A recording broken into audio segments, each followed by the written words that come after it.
بسم اللہ الرحمن الرحیم الحمدللہ رب العالمین والصلاة والسلام علی اشرف الانبیاء والمرسلین نبینا محمد وعلی آلہ واصحابہ اجمعین وبعد۔ جدید مناہج کی حقیقت کے اس سلسلے میں ہم لوگوں نے اب تک جو باتیں پڑھی ہیں وہ سوال نمبر 72 مکمل کیا ہے اور سوال نمبر 73 اور اس کا جواب سرسری طور پر پڑھا ہے۔ سوال نمبر 73 میں پوچھا یہ گیا تھا، بعض دعات جا بجا اس ملک اور اس کے علماء پر نقد کرنے میں لگے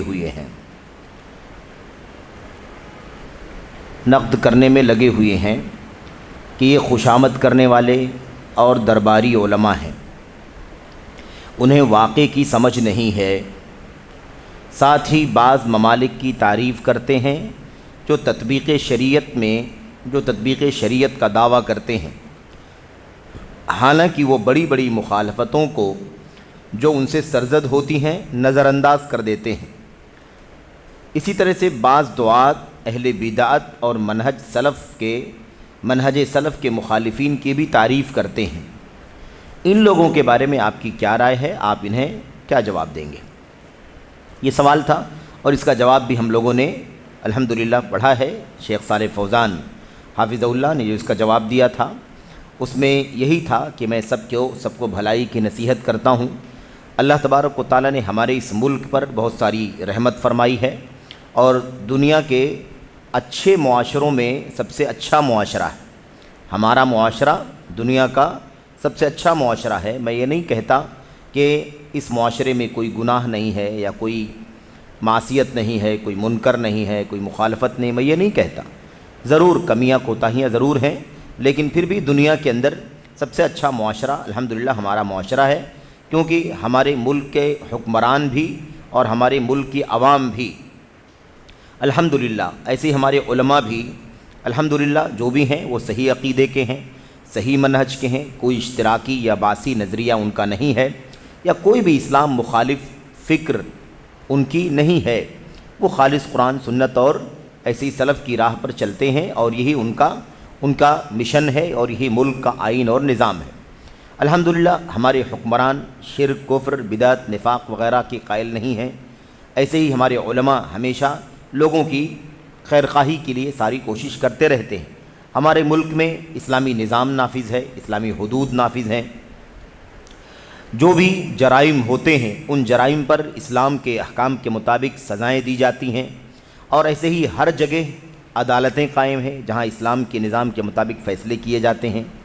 ایسے ہی جگہ جگہ ہمارے حکمرانوں نے بھلائی کا حکم دینے اور برائی سے روکنے کے ادارے قائم کر رکھے ہیں جو ہر طرف کام کرتے رہتے ہیں۔ اس طرح سے ہمارے ملک کی خوبیاں یہ ہیں، اس لیے ایسا معاشرہ دنیا میں اور کہیں موجود نہیں۔ اس میں کوئی جھوٹ نہیں، اس میں کوئی مبالغہ آرائی نہیں، اس میں کوئی حقیقت کے خلاف کوئی بات نہیں۔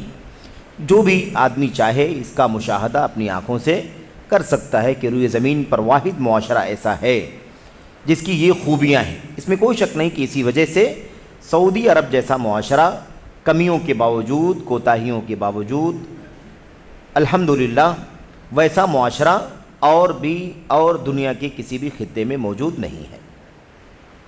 یہ سچائی ہے۔ اب اس کے بعد شیخ کہتے ہیں کہ آخر ہم کیا چاہتے ہیں کہ جو امن، سکون، عافیت، دین موجود ہے، کیا ہم اس کو برباد کرنا چاہتے ہیں؟ کیا ہم چاہتے ہیں کہ ہمارا معاشرہ بکھر جائے اور جیسے دنیا کے دیگر معاشروں کے اندر خانہ جنگی ہے، انتشار ہے، اختلاف ہے، ایک دوسرے بہت سارے فرقے ہیں، آپس میں ٹکراتے رہتے ہیں، کیا ہم چاہتے ہیں کہ ہمارے ہاں بھی ویسے ہی چلے؟ یہ ہم پر اللہ تبارک و تعالیٰ کی نعمت ہے اور ہماری ذمہ داری ہے کہ ہم اس نعمت کی قدر کریں اور اس سلسلے میں جو پروپیگنڈے، جو سازشیں کی جا رہی ہیں اس کو بھی ہم سمجھنے کی کوشش کریں۔ یہ شیخ کا سرسری طور پر جو جواب تھا شیخ صالح فوزان کا، اس کا خلاصہ آپ کے سامنے ہم نے پیش کیا ہے، کیونکہ آج جو ہے مزید باتیں جو آپ کے سامنے پیش کرنی ہیں وہ حاشیے سے متعلق ہیں اور ہم جانتے ہیں کہ شیخ جمال بن فرحان الحارثی رحمۃ اللہ علیہ کا جو حاشیہ ہے، جو ان کی تعلیق اور ان کے جو نوٹس ہیں، وہ دراصل شیخ صالح بن فوزان بن عبداللہ الفوزان حافظہ اللہ کے جوابات کی وضاحت کے لیے ہیں، اور اس میں جو باتیں انہوں نے سرسری کہی ہیں اس کے دلیلوں کی وضاحت کے لیے، اس کے لیے ثبوت جو بھی ہو سکتا ہے اس میں سے کچھ باتیں وہ پیش کرتے ہیں تاکہ وہ باتیں واضح ہو جائیں۔ تو اب دیکھیں، یہ صفحہ نمبر 380 پر ہے، اس میں آپ دیکھیں کہ شیخ نے جواب میں یہ کہا تھا، الحمدللہ ہمارے یہاں علماء ہیں اور الحمدللہ ہمارے پاس درست عقیدہ والے حکمران ہیں جن کا کوئی اشتراکی یا بعثی عقیدہ اور نظریہ نہیں ہے یا کوئی بھی اسلام مخالف نظریہ نہیں ہے۔ یہ جواب میں شیخ نے کہا تھا۔ تو اب یہاں پر جو یہ بات آئی تھی کہ ہمارے پاس درست عقیدے والے حکمران ہیں، درست عقیدے والے حکمران ہیں جن کا کوئی اشتراکی یا بعثی نظریہ نہیں ہے۔ اشتراکیت کیا ہے؟ اشتراکی نظریہ جو دنیا میں موجود ہے بہت سارے ملکوں کے اندر، اس کے اندر کیا اسلام مخالف چیزیں ہیں، اس کے اندر کون سے ایسے پہلو ہیں جو اسلام سے ٹکراتے ہیں، اور وہ عقیدہ اسلام کا عقیدہ نہیں ہو سکتا، اللہ کی کتاب کا، نبی کی سنت کا عقیدہ وہ نہیں ہو سکتا، یہ ہمیں سمجھنے کی ضرورت ہے۔ تو اس میں بہت زیادہ تفصیل میں ہمیں نہیں جانا ہے، سرسری طور پر کچھ باتیں نیچے اشتراکیت کے بارے میں جو بیان کی گئی ہیں ہمیں اسے پڑھ لینا ہے تاکہ ہم سمجھ لیں کہ اشتراکی نظریہ ہمارے حکمران نہیں رکھتے، تو آخر اشتراکی نظریہ ہے کیا، اشتراکی عقیدہ ہے کیا جو اسلام کے خلاف ہے، اور ہمارے حکمران اس سے الحمدللہ محفوظ ہیں۔ یہ شیخ صالح فوزان حافظہ اللہ نے یہ ساری باتیں بڑی وضاحت سے یہاں بھی کہی ہیں، اور اس کے علاوہ دیگر جگہوں پر سوالات کے جوابات میں انہوں نے فرمائی ہیں۔ اشتراکیت، جس کو انگریزی میں سوشلزم کہتے ہیں، 19ویں صدی عیسوی میں پیدا ہونے والا ایک باطل، کفریہ، الحادی اور ظالمانہ نظریہ ہے۔ یہ جو اشتراکیت کی جو حقیقت ہے وہ یہاں پر بتایا جا رہا ہے کہ کیا حقیقت ہے۔ یہ 19ویں صدی میں یہ نظریہ پیدا ہوا ہے۔ میرے بھائیوں، اسلام کو آ کر 1445 ہجری گزر چکے ہیں، اسلام اس سے پہلے آیا ہے، تو ہجرت سے اگر ہم جوڑیں تو 1445واں سال ابھی چل رہا ہے۔ نبی کریم صلی اللہ علیہ وسلم اور صحابہ کرام نے اس سے پہلے 13 سال مکے میں گزارے ہیں، تو اسلام کی آمد کی شروعات جو ہے وہ 1445 ہے کہ نہیں، یعنی 1450 سال سے زیادہ کا عرصہ گزر چکا ہے، اسلام آ چکا ہے۔ یہ 19ویں صدی کی بات چل رہی ہے، اور ہم لوگ ابھی عیسوی یا میلادی سال کے اعتبار سے 2023 دیکھ رہے ہیں، تو یہ 100-150 سال پہلے، 125 سال، 150 سال پہلے یا اس سے بھی کم ابھی مدت گزری ہے، یہ فکر، یہ نظریہ دنیا کے اندر پھیلایا گیا، اشتراکیت کا نظریہ۔ 19ویں صدی عیسوی میں پیدا ہونے والا باطل نظریہ ہے، کفریہ عقیدہ اس کے اندر پایا جاتا ہے۔ الحاد یعنی دین سے آزاد ہو جانا، دین سے آزاد ہو جانا، سرسری طور پر اس کا معنی یہ ہے، ورنہ اسی تفصیلات میں جائیں گے تو الحاد کے اور بھی معنی ہوتے ہیں۔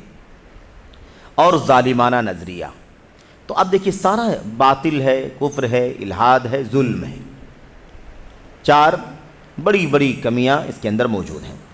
دیکھیے، جو مزدور اور مالک کے درمیان ہونے والے نزاع یعنی جھگڑے، مزدور اور مالک کے درمیان ہونے والے نزاع اور جھگڑے کے سبب وجود میں آیا۔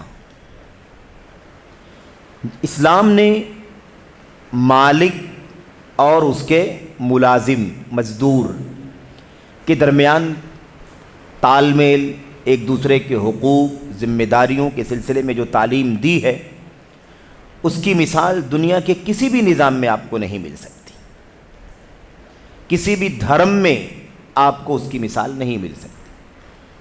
یعنی کوئی پرانا دھرم ہو اس میں بھی یہ چیز نہیں مل سکتی، اور کوئی نیا نظریہ اگر کسی نے نکالا ہے، پیدا کیا ہے، اختراع کیا ہے، تو اس کے اندر بھی وہ نظام نہیں مل سکتا۔ بہت ہی ہمدردی کا، بہت ہی رحم کا، بہت ہی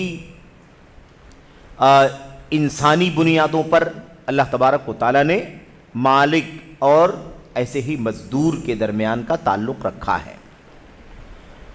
اب یہ وہ موقع نہیں ہے کہ اس پر ساری باتیں آپ کے سامنے کی جائیں، لیکن آپ سوچئے کہ اللہ کے نبی علیہ الصلوۃ والسلام نے اگر اتنی بات بیان فرمائی ہے کہ اگر کوئی مزدور مزدوری کرے تو مزدوری کر لینے کے بعد، کام مکمل ہو جانے کے بعد پسینہ سوکھنے سے پہلے اس کی مزدوری دے دو۔ اعطوا الاجیر اجرہ قبل ان یجف عرقہ، مزدور کی اس کی مزدوری دے دو اس کا پسینہ سوکھنے سے پہلے۔ اب آپ سوچئے کہ کتنی زیادہ ہمدردی کا پہلو ہے، اور آج مزدوروں کے ساتھ سلوک دنیا میں کیسا ہو رہا ہے۔ ایک بہت بڑا طبقہ ایسا بھی ہے اس طرح کے نظریات رکھنے والا، جو انہیں صحیح طور پر انسان بھی ماننے کو تیار نہیں ہے۔ انہیں اتنی حقارت، اتنی تذلیل، اتنی پستی کی نگاہوں سے دیکھتا ہے کہ گویا اس کا کوئی وجود ہی نہیں ہے۔ اس طرح سے اور دنیا کے مختلف قوموں میں، مختلف تہذیبوں میں، مختلف نظریات رکھنے والوں کے یہاں مزدوروں کے ساتھ ہونے والا ظلم کس طرح سے گزرا ہے، اس کی اپنی تاریخ ہے جو اپنی جگہوں پر موجود ہے۔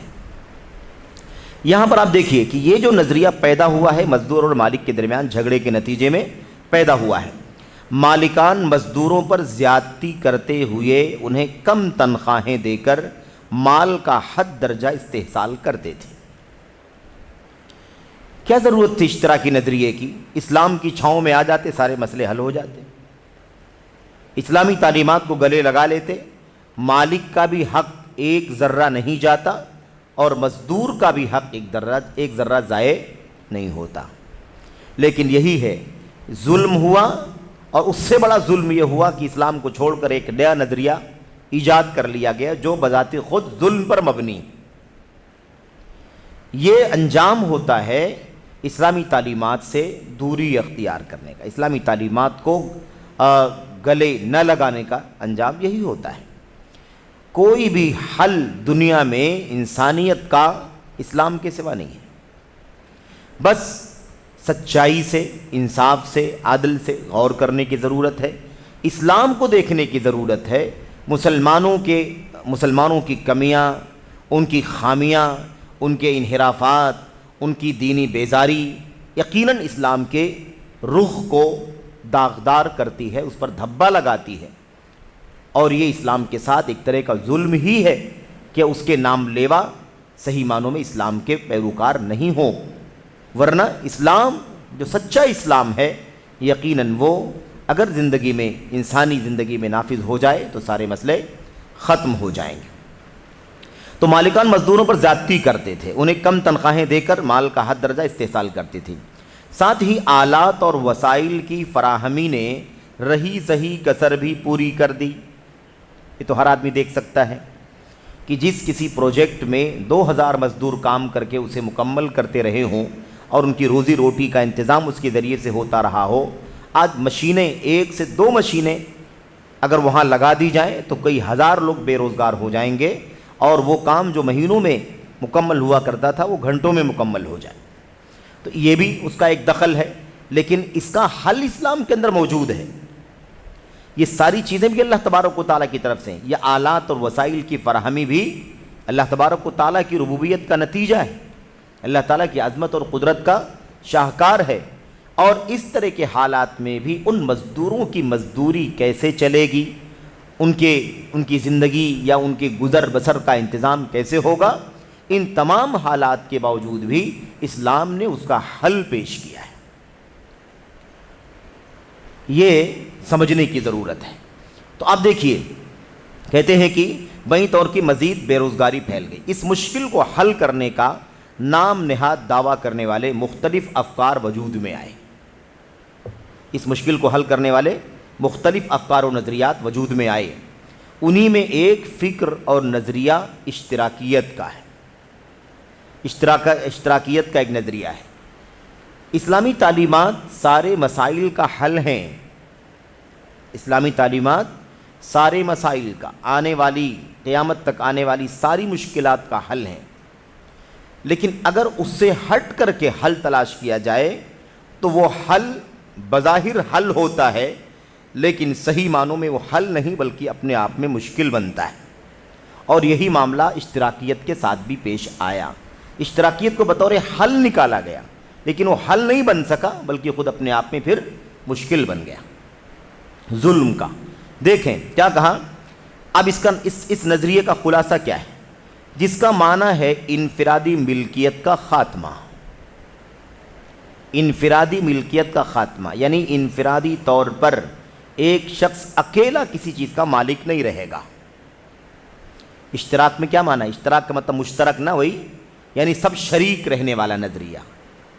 تو آپ اگر کسی چیز کے مالک ہیں تب بھی آپ اس کے مالک نہیں ہیں، اس میں میرا بھی ہے۔ میں کسی چیز کا مالک ہوں تو میں پورا مالک نہیں ہوں، اس میں آپ کا بھی ہے۔ تو انفرادی ملکیت کا خاتمہ یہ نظریہ لایا گیا کہ منفرد طور پر اکیلا کوئی کسی چیز کا مالک ہو ہی نہیں سکتا، کسی بھی چیز کی ملکیت میں بہت سارے لوگ شریک رہیں گے، یہ نظریہ لایا گیا۔ آپ سوچئے اگر انفرادی ملکیت کا خاتمہ کر دیا جائے تو ملکیت ہی کا خاتمہ ہو جاتا ہے۔ بہرحال اس کی بنیاد مشہور یہودی کارل مارکس اور اس کے ساتھی، کیا لکھا ہوا ہے نام، فرائیڈ ریچ اینجلز نا، ان لوگوں نے 1884 میں اس کی بنیاد رکھی۔ 1884 19ویں صدی عیسوی کے اخیر میں تقریباً۔ تو اگر آپ اس کو جوڑیں تو کتنا سال بنے گا، آج اگر ہم جوڑیں 2023 تک جوڑیں اس کو تو وہی ہے نا 20ویں صدی، اور اس کے بعد یہ آگے کا یعنی 200 100 تقریباً 30-35 سال 40 سال زیادہ سے زیادہ، اس بیچ میں یہ نظریہ وجود میں آیا ہے۔ اور یہ نظریہ اگر کوئی کسی سماج کا کوئی آدمی رکھے، کسی محلے کے چند لوگ کے نظریہ رکھیں تب تو یہ مشکل محلے تک رہے گی، لیکن اگر کسی ملک میں اور کسی ملک کا حاکم یہ نظریہ نافذ کر دے تو اس ملک کا کیا حال ہوگا، سمجھ رہے ہیں نا؟ پھر نتیجہ یہ نکلے گا کہ جو اس ملک کا حاکم ہے، ہر چیز کا مالک ہے، وہ پورے ملک کے عوام کی جو ملکیت ہے وہ ان کی ملکیت نہیں ہے، اس میں وہ بھی شامل۔ تو انفرادی ملکیت کا خاتمہ اشتراکیت کے لفظ میں شامل ہے، اشتراکیت انفرادیت کی ضد ہے۔ اچھا، افسوس کہ ان ظالموں اور اسلام دشمنوں نے اس الحادی اور ظالمانہ نظام کا مؤسس اور بانی، یہ سب سے بڑا فتنہ ہے، ام المومنین خدیجہ اور صحابی جلیل ابو ذر غفاری رضی اللہ عنہما کو قرار دیا۔ آپ جانتے ہیں نا، یہ بھی اسلام کی عظمت ہے، یہ بھی اسلام کی عظمت ہے کہ جن باطل پرستوں نے کوئی باطل نظریہ ایجاد کرنے کی کوشش کی تو انہوں نے بھی اسلام کو کہیں نہ کہیں پڑھنے کی زحمت کی۔ یہ اور بات ہے کہ اسے حق راستہ نہیں نکالا، حق راستے پر نہ چلے، بلکہ اسے اپنے مفاد کے مطابق، اپنی من مرضی کے مطابق دلیل تلاش کرنے کی کوشش کی۔ لیکن یہ حقیقت ہے کہ اسلام واقعی ایسی کشادگی اپنے اندر رکھتا ہے کہ آنے والی نسلوں کے لیے اس میں اپنی راہ تلاش کرنے اور اپنی مصلحتوں کی تلاش کرنے کی کشادگی موجود ہے۔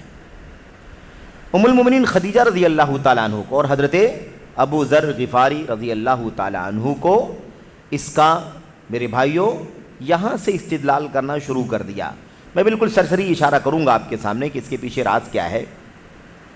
خدیجہ رضی اللہ عنہا کو ام اشتراکیت کہا، دیکھا آپ نے، خدیجہ رضی اللہ تعالیٰ عنہ کو کیا کہا، ام اشتراکیت، ام اشتراکیت۔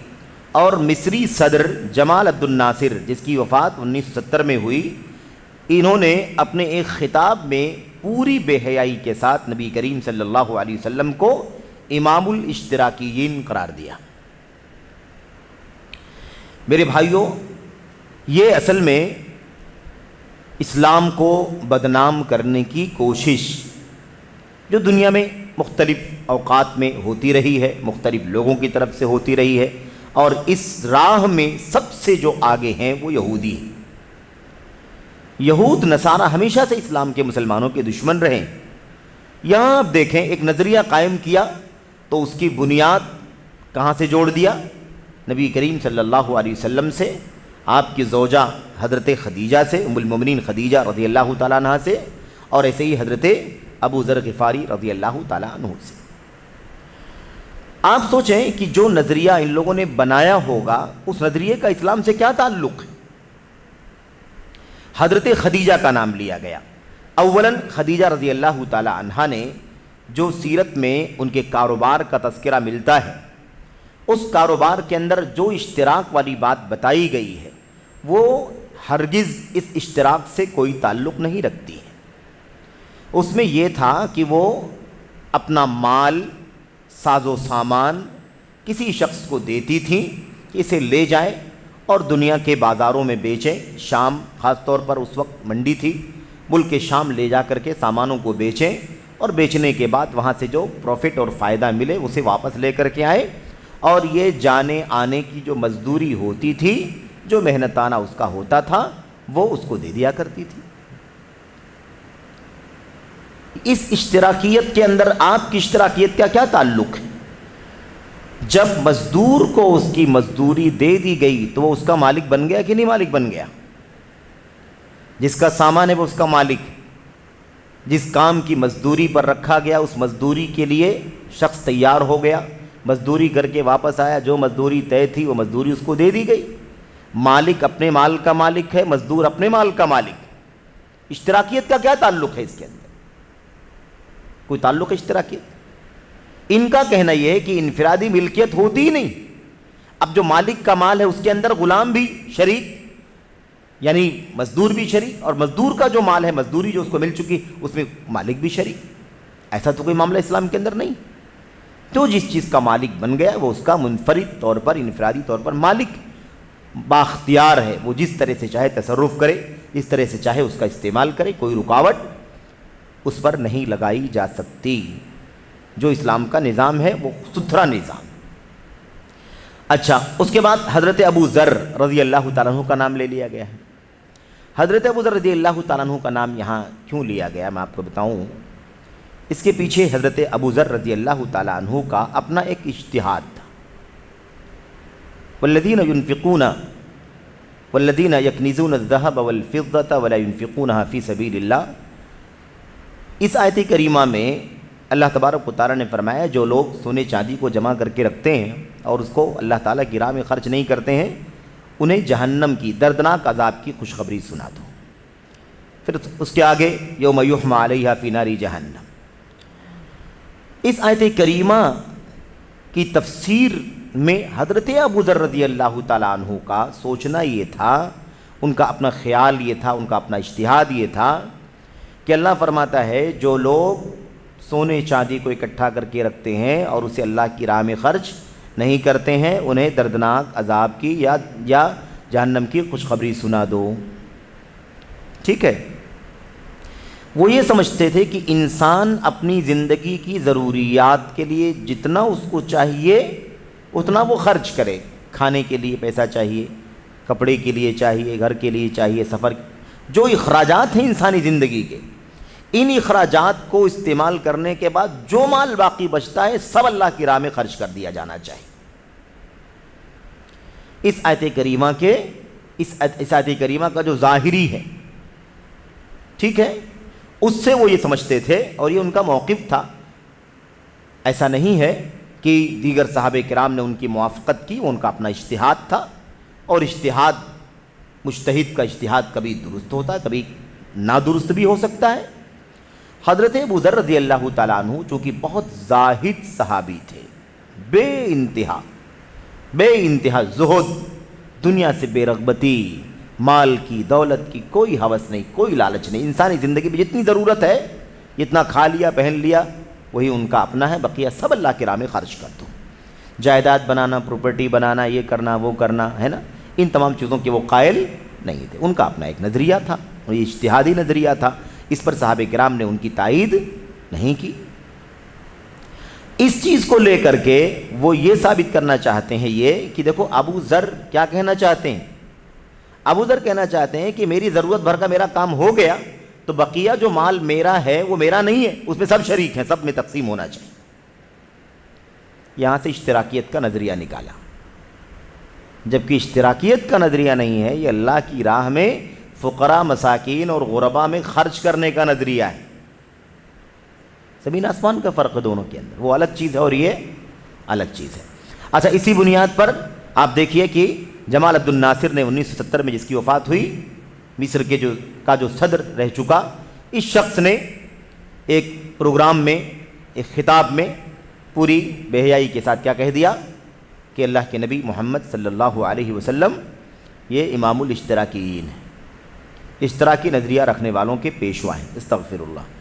اللہ کے نبی علیہ السلام یقیناً امام ہیں، یقیناً پیشوا ہیں، یقیناً محسن ہیں، لیکن اسی چیز میں امام ہے جو اللہ تبارک و تعالیٰ کی طرف سے اللہ کی کلام میں اترا ہے اور جو اللہ کے نبی علیہ السلام پر سنت کی شکل میں اترا ہے۔ اس کے علاوہ کسی ہما شما آپ کے میرے فلاں کے بنائے ہوئے کسی نظریے کے امام نہیں ہیں۔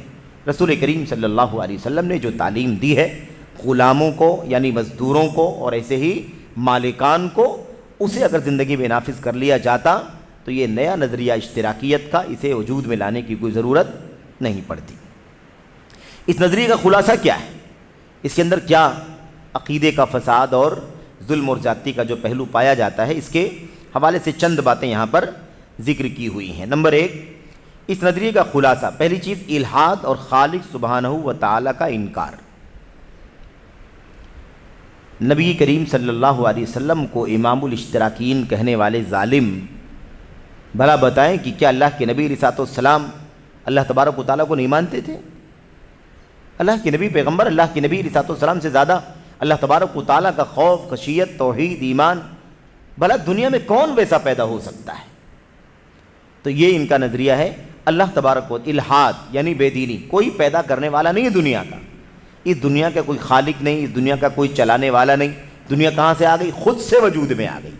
کیسے چل رہی ہے؟ خود سے چل رہی، کوئی اس کا پیدا کرنے والا نہیں، کوئی اس کا چلانے والا نہیں۔ یہ ہے اشتراکیوں کا نظریہ، خالق سبحانہ و تعالیٰ کا انکار۔ نمبر 2، ادیان اور ان کے بتائے ہوئے قوانین کا انکار، کسی بھی دین کے قانون کا انکار۔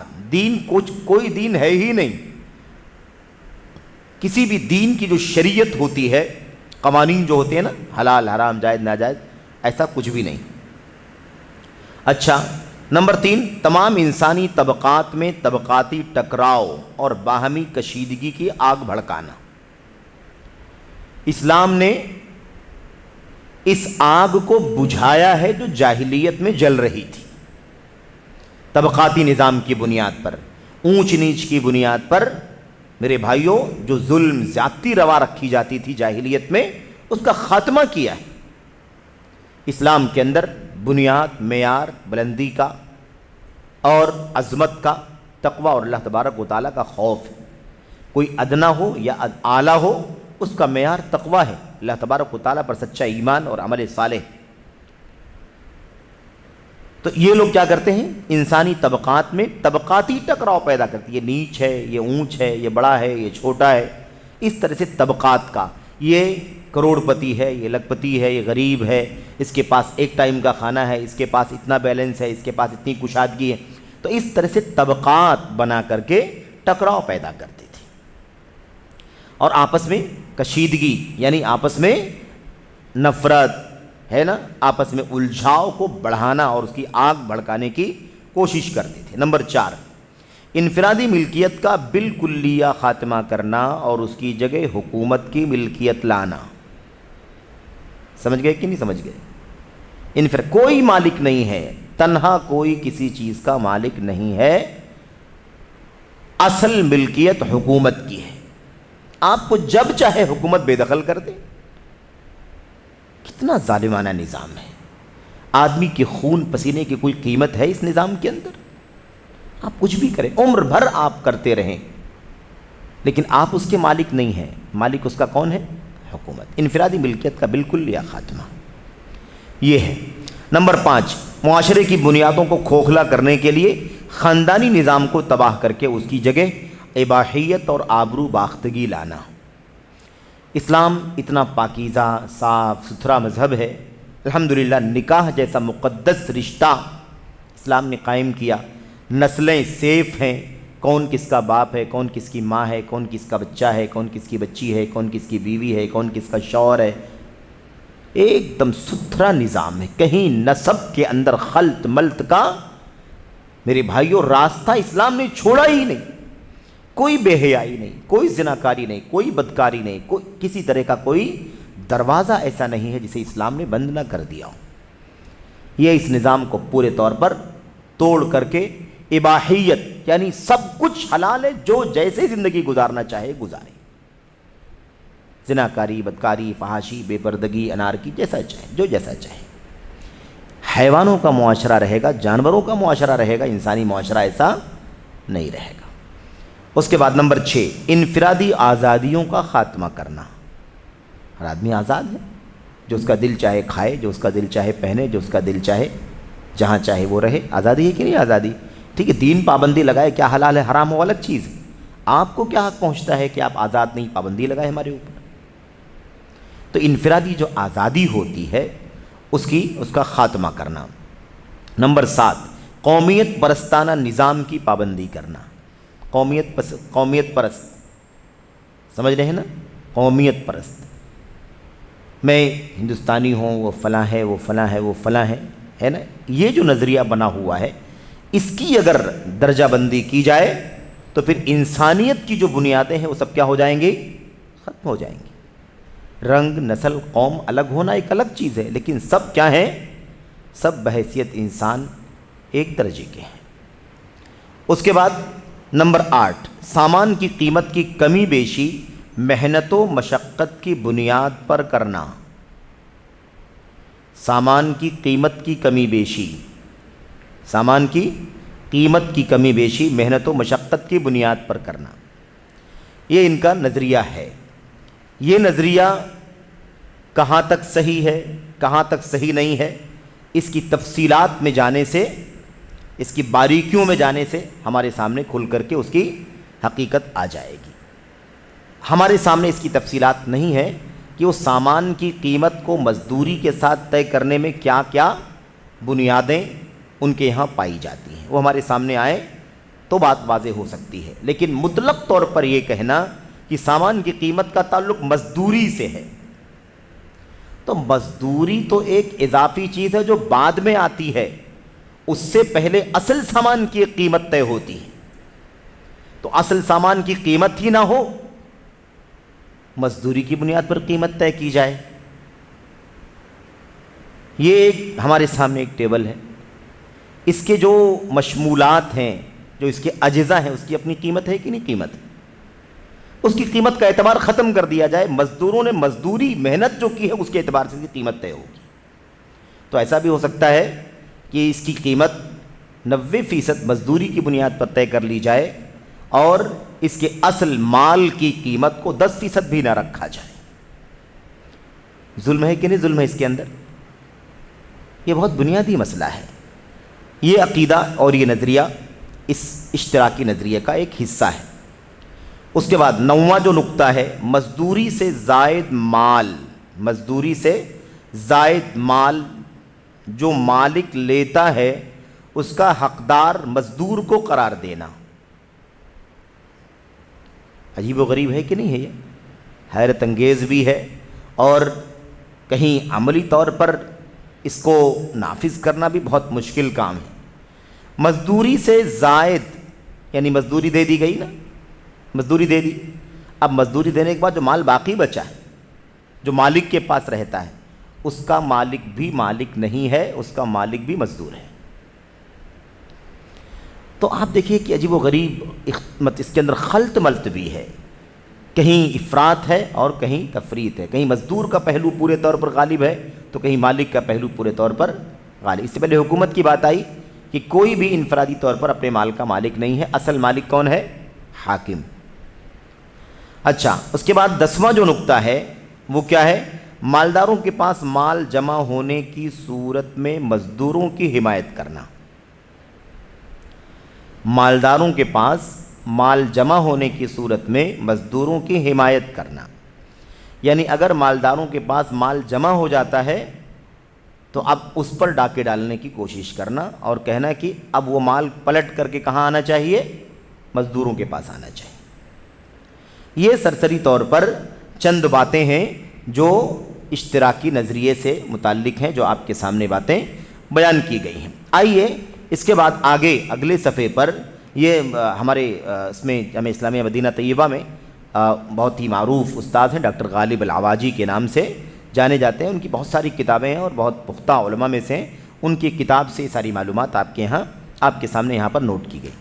علامہ عبدالعزیز بن عبداللہ بن باز رحمہ اللہ کا ایک فتویٰ آپ کے سامنے یہاں پر نوٹ کیا جا رہا ہے، جس کا شیخ عبدالعزیز بن عبداللہ بن باز فرماتے ہیں، کہتے ہیں جس کا یہ خیال ہو کہ کارل مارکس یہودی کا اشتراکی نظریہ مباح ہے، جس کا یہ عقیدہ ہو، جس کا یہ نظریہ ہو کہ کارل مارکس یہودی کا اشتراکی نظریہ مباح ہے یعنی جائز ہے، یا وہ اسلام کا حصہ ہے، جیسا کہ جمال عبد الناصر نے کہا، حضرت عائشہ سے، حضرت خدیجہ سے رضی اللہ تعالیٰ عنہ سے جوڑ دیا، ابو ذر رضی اللہ تعالیٰ عنہ سے جوڑ دیا، اور ایسے ہی نبی کریم صلی اللہ علیہ وسلم کو امام الاشتراکین کہہ دیا۔ تو جس کا یہ نظریہ ہو کہ یہ نظریہ اشتراکی نظریہ مباح ہے، یا وہ اسلام کا حصہ ہے، یا اسلام سے بہتر ہے، یا اسلام سے زیادہ مبنی بر رحمت ہے، یعنی اس میں زیادہ رحمت کا پہلو پایا جاتا ہے، غلاموں کے ساتھ زیادہ احسان ہے وغیرہ، وہ بندگان الہی میں سب سے بڑا کافر اور گمراہ ہے۔ وہ اللہ کے بندوں میں سب سے بڑا کافر اور گمراہ ہے جو یہ نظریہ رکھتا ہو۔ یہ ہے ہمارے علماء کی حق گوئی اور جرأت۔ یہ کوئی عام آدمی یہ بات نہیں کہہ رہا تھا۔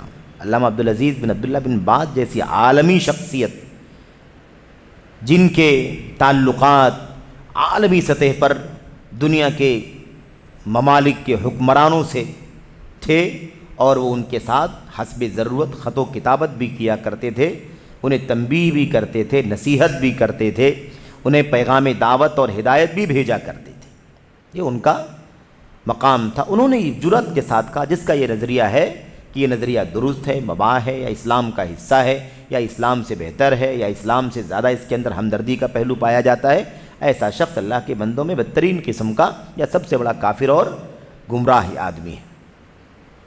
اچھا، اس کے بعد جو دوسری جو بات تھی کہ ہمارے ملک کے حکمران کسی باسی نظریے کے نہیں ہیں۔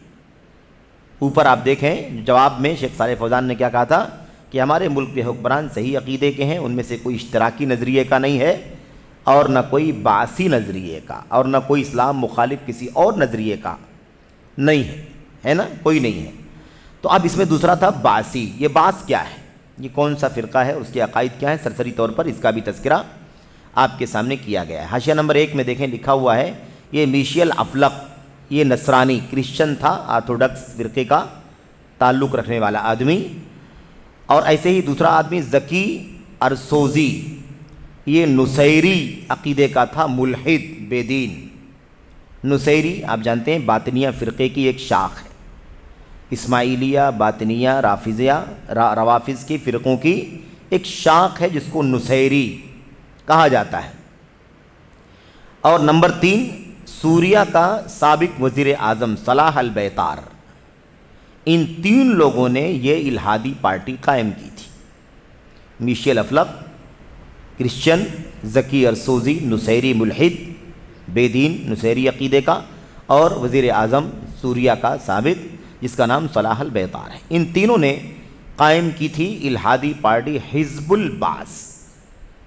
حزب الباس، باس پارٹی ان لوگوں نے قائم کی تھی۔ تو کہتے ہیں کہ یہ جو باسی کہا ہے شیخ نے، باسی، یہ اسی فرقے کی طرف، اسی پارٹی کی طرف اشارہ ہے جس سے سابق حاکم عراق صدام حسین منسلک تھا۔ صدام حسین کس فرقے سے تعلق رکھتا تھا؟ اسی باسی پارٹی سے، حزب الباس سے اس کا تعلق تھا۔ اب یہ جو باسی نظریہ ہے، یہ اس کی تفصیلات تو یہاں پر نہیں ہے آپ کے سامنے، لیکن اس عقیدے کا خلاصہ ہمارے علماء خاص طور پر کبار علماء شیخ مقبل بن ہادی کا تذکرہ یہاں پر کیا گیا ہے، اور آگے علامہ ابن باز رحمۃ اللہ علیہ کا بھی نام آ رہا ہے۔ ان چوٹی کے علماء کی تحریروں میں، ان کے فتووں میں جو باتیں آئی ہیں، اس سے یہ واضح ہو جاتا ہے کہ یہ بعض پارٹی کا جو عقیدہ تھا سراسر کفریہ اور ملحدانہ عقیدہ تھا، اور اسی پارٹی سے صدام حسین جو عراق کے سابق حاکم تھے، وہ بھی اسی سے جڑے ہوئے تھے۔ تو کیا کہا؟ ان تینوں کی قائم کردہ پارٹی کی طرف اشارہ ہے، حزب البعث کی طرف اشارہ ہے، جس سے سابق حاکم عراق صدام حسین منسلک تھا۔ اس پارٹی کے عقائد و نظریات کیا تھے؟ عقائد و نظریات سراسر ملحدانہ اور کفریہ ہیں۔ علامۃ الیمن شیخ مقبل بن ہادی الوادعی رحمہ اللہ ایک سوال کے جواب میں فرماتے ہیں، ایک سوال کے جواب میں شیخ مقبل رحمۃ اللہ علیہ نے جو بات کہی ہے وہ آپ کے سامنے یہاں پر پیش کی جا رہی ہے۔ حزب کہتے ہیں بعث پارٹی، حزب البعث یعنی بعث پارٹی میشیل افلق نصرانی نے اسلام اور مسلمانوں کو فریب دینے اور زخم پہنچانے کے لیے قائم، تکلیف پہنچانے، نقصان پہنچانے کے لیے۔ آپ نے دیکھا یہودی عیسائی، اللہ نے قرآن کریم میں کیا فرمایا؟ تمہارے دشمن ہیں، تمہارے دشمن ہیں۔ یہود نصارہ یہ اسلام کے دشمن ہیں۔ اس وقت تک یہ آپ کے دوست نہیں بن سکتے جب تک آپ اسلام کو چھوڑ کر ان کے دین کے قائل نہ ہو جائیں، ان کے دین کے حامل نہ ہو جائیں۔ یہ صراحت کے ساتھ قرآن کریم میں کئی جگہوں پر اس مضمون کو بیان کیا گیا۔ یہاں پر صراحت ہے کہ یہ پارٹی کس مقصد کے لیے قائم کی گئی؟ اس نصرانی نے، میشیل افلق نے اسلام اور مسلمانوں کو فریب دینے، دھوکہ دینے اور انہیں تکلیف پہنچانے کے لیے قائم کی تھی۔ چنانچہ مسلم نوجوانوں کو ورغلاتے ہوئے کہا، اور یہ نقطہ بہت اچھی سے پڑھنے کی ضرورت ہے، بہت اچھے سے اس کو جاننے کی ضرورت ہے کہ اس پارٹی کے قیام کے پیچھے نظریہ کیا تھا۔ بہت ساری ایسی آوازیں اٹھتی ہیں اور آگے بھی اٹھیں گی، الگ الگ ناموں سے، الگ الگ نعروں سے، اور الگ الگ امیدیں آپ کو، مسلمانوں کو دے کر کے کہ آپ کا یہ فائدہ ہوگا، آپ کا یہ فائدہ ہوگا۔ ایسی پارٹیاں آتی رہیں گی، پیدا ہوتی رہیں گی، لیکن ہمیں بہت زیادہ بیدار، بہت زیادہ ہوش مند رہنے کی ضرورت ہے۔ ہم پہلے مرحلے میں نہیں جان سکتے کہ اس کے پیچھے کون سا نظریہ کار فرما ہے، کون ہے اس کے پیچھے اگر کوئی یہودی ہے، کوئی کرسچن ہے، تو وہ مسلمانوں کی ہمدردی تو نہیں کر سکتا کبھی۔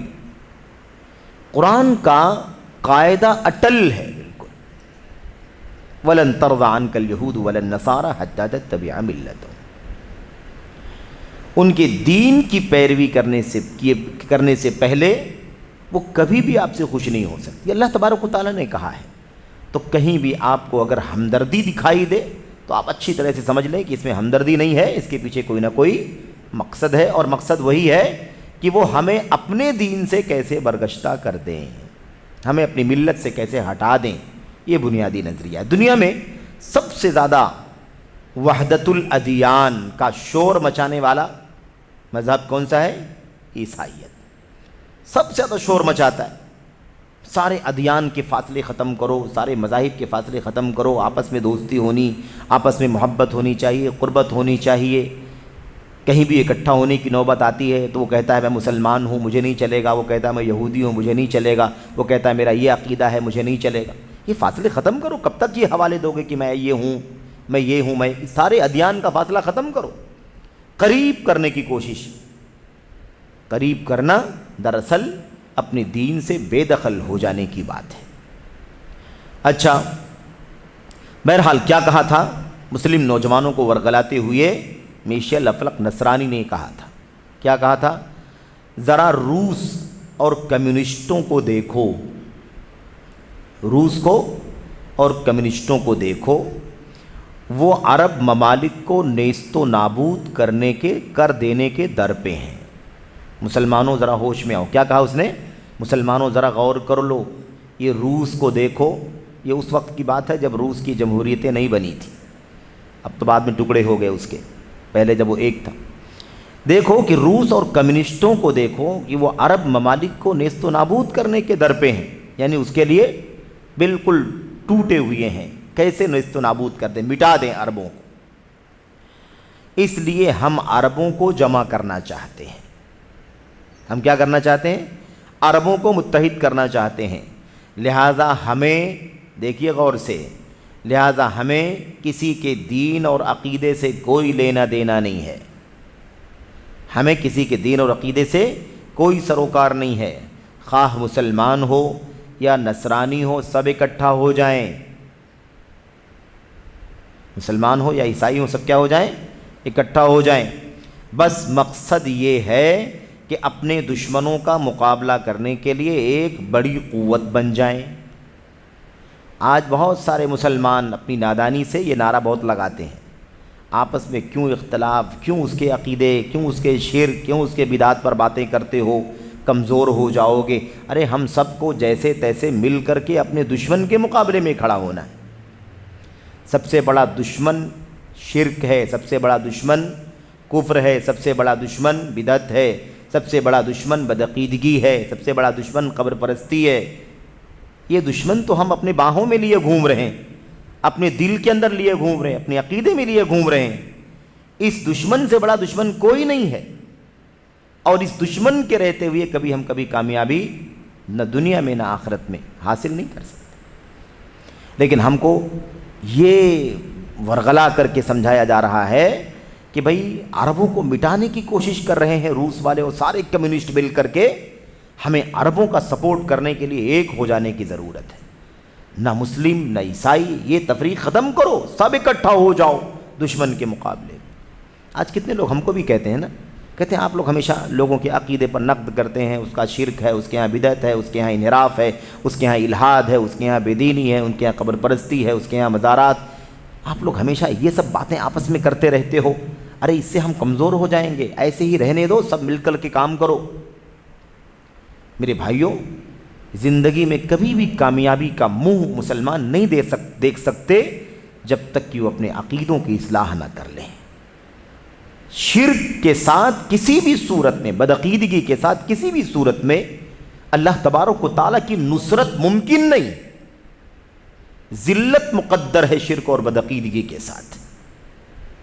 اسے بہت اچھی طرح سے پھر سے نئے سرے سے لوگوں کو سمجھ لینے کی ضرورت ہے کہ جب تک شرک اور بدعقیدگی موجود ہے، خالص عقیدہ، خالص سنت کا راستہ انسان کی زندگی میں نہیں ہے، تب تک نجات اور کامیابی اور سربلندی پاسبل ہی نہیں ہے، امپاسبل ہے، ناممکن ہے۔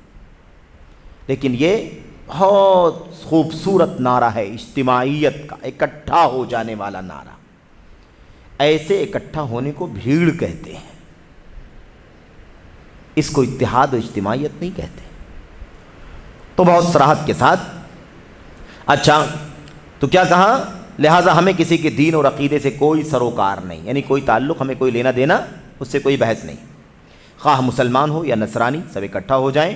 بس مقصد یہ ہے کہ اپنے دشمنوں کا مقابلہ کرنے کے لیے ایک بڑی قوت بن جائیں۔ قوت آ ہی نہیں سکتی شرک کے ساتھ، شرک اور بدعقیدگی کے ساتھ قوت پیدا ہو ہی نہیں سکتی۔ اصل قوت سچے ایمان کی قوت ہے، اصل قوت سچی توحید کی، خالص توحید کی قوت ہے۔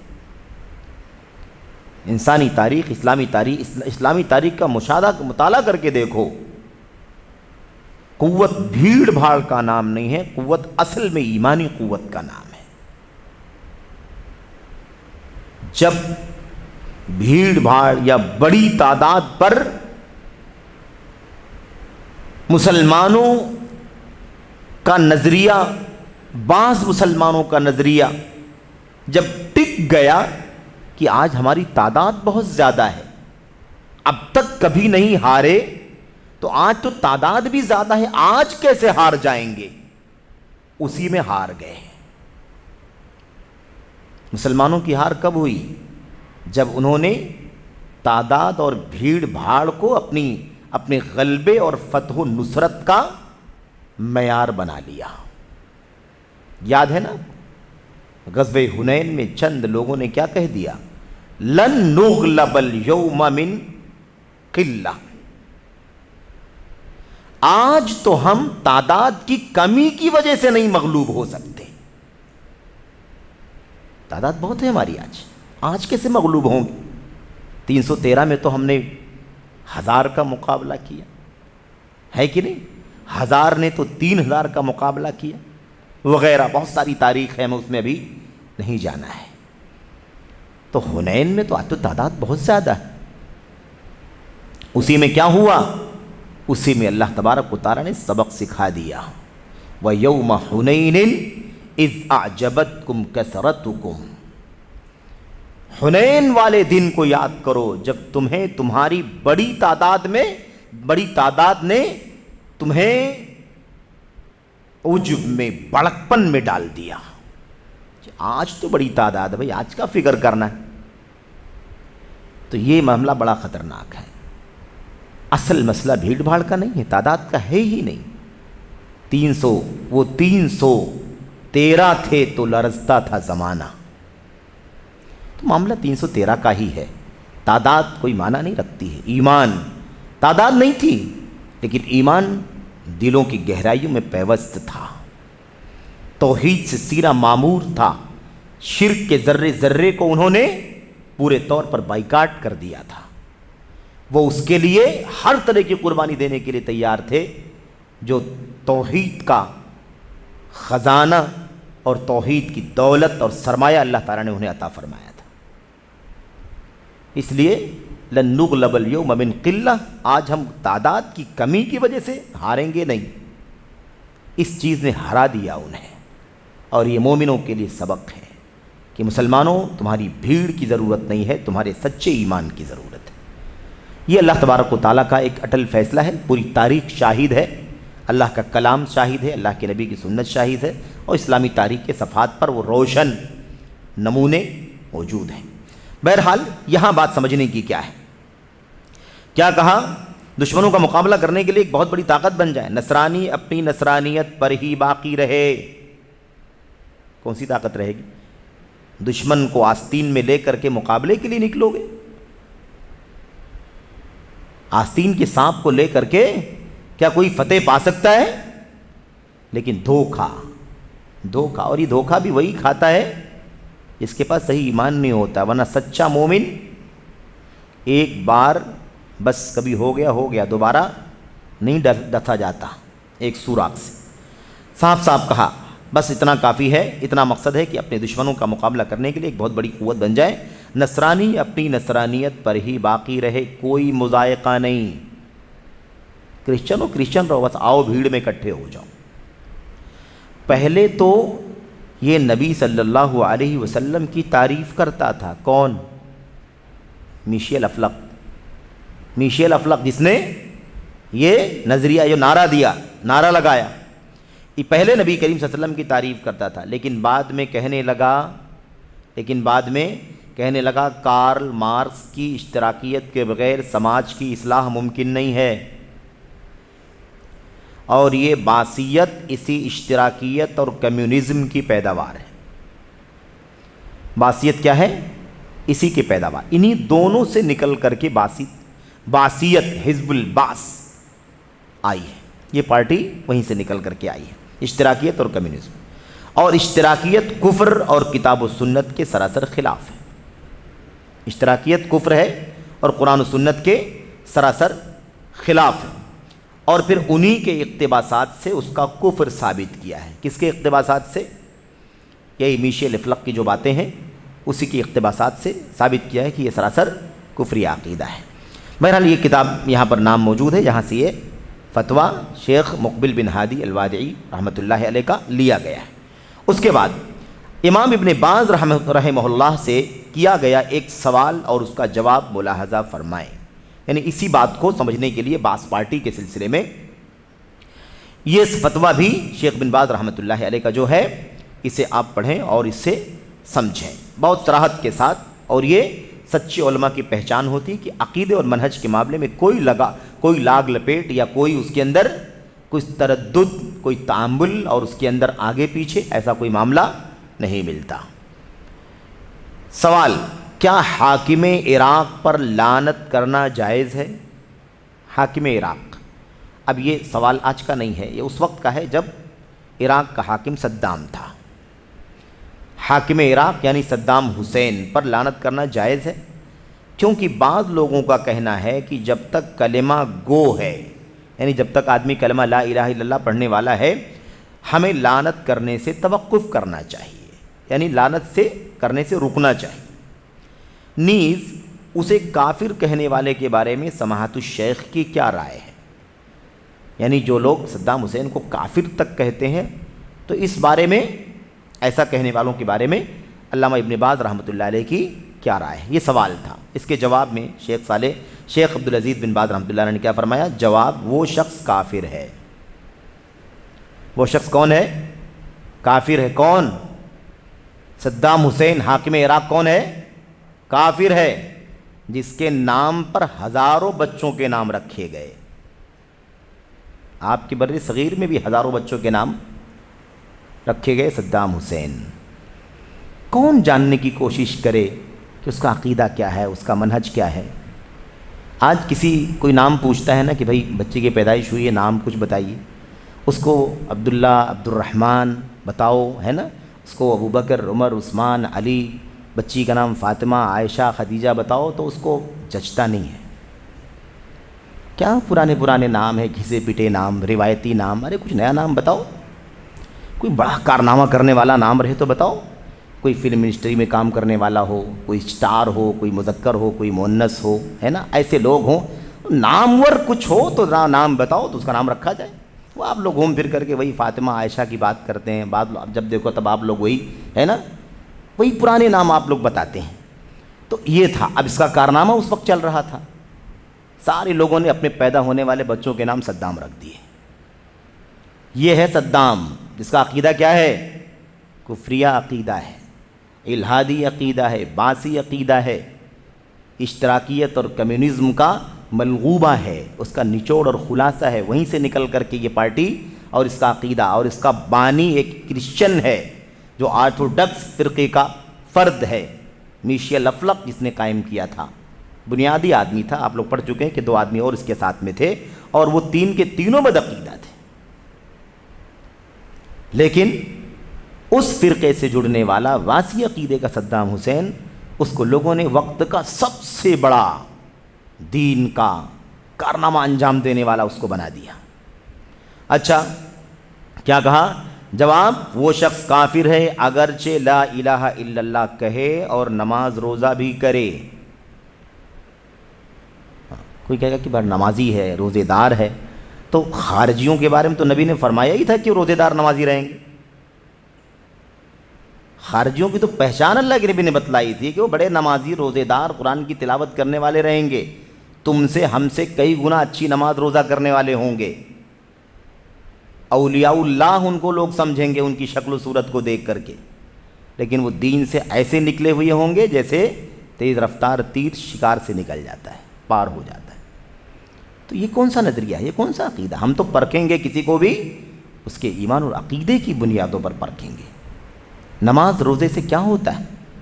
اگر عقیدہ درست نہ ہو تو نماز روزے کی کیا حقیقت ہے؟ صاحب کیا کہا؟ جب تک کہ وہ باسی الہادی عقائد و نظریات سے برات اور بیزاری نہ کرے اور اعلان نہ کر دے کہ اس نے باسیت اور اس کی دعوت دینے سے توبہ کر لی ہے، جب تک وہ توبہ نہ کر لے تب تک وہ کافر ہے، چاہے وہ نماز روزہ سب کرتا رہے۔ آپ سوچیے، معمولی بات ہے؟ شیخ بن باز رحمۃ اللہ علیہ کتنا بڑا جگر رہا ہوگا ان کا، کتنے جری رہے ہوں گے اپنے ایمان کی بنیاد پر۔ کیا کسی ملک کے حاکم تھے؟ وہ نہیں تھے، امت کے ایک چوٹی کے امام اور عالم تھے۔ پوری جرأت کے ساتھ دنیا میں فتویٰ، کوئی بات کسی کی پڑھی جاتی ہو نہ پڑھی جاتی ہو، میڈیا پر کوئی چیز سنی جاتی ہو نہ سنی جاتی ہو، شیخ بن باز رحمۃ اللہ علیہ کے تو الفاظ اور حروف کا انتظار چلتا تھا کہ شیخ بن باز کیا کہتے ہیں، لیکن انہوں نے پوری جرأت سے کہا کہ وہ شخص اس عقیدے کی بنیاد پر کافر ہے جب تک وہ باسیت سے توبہ نہ کر لے، اس سے الگ تھلگ نہ ہو جائے اور اعلان نہ کر دے۔ یہ نقطہ یاد رکھنا، اعلان کرنا ضروری ہے اپنی بدعقیدگی سے، توبے کا اعلان ہونا چاہیے. توبہ کرنا کافی نہیں ہے, توبے کا اعلان کرنا ضروری ہے. کس سے؟ بیزاری. کس سے؟ بیزاری. اور پھر کس سے تعلق ہم قائم کر رہے ہیں, اس کا اعلان ہونا چاہیے. آج کی تاریخ سے میں فلاں فلاں عقیدے سے توبہ کرتا ہوں جو کفریہ شرکیہ عقیدہ ہے, اور میں توبہ کر کے میں اس سنت کی راہ پر آتا ہوں, توحید کی راہ پر آتا ہوں. یہ ضروری ہے. جب تک یہ توبہ نہ کر لے تب تک وہ شخص کیا ہے؟ کافر ہے.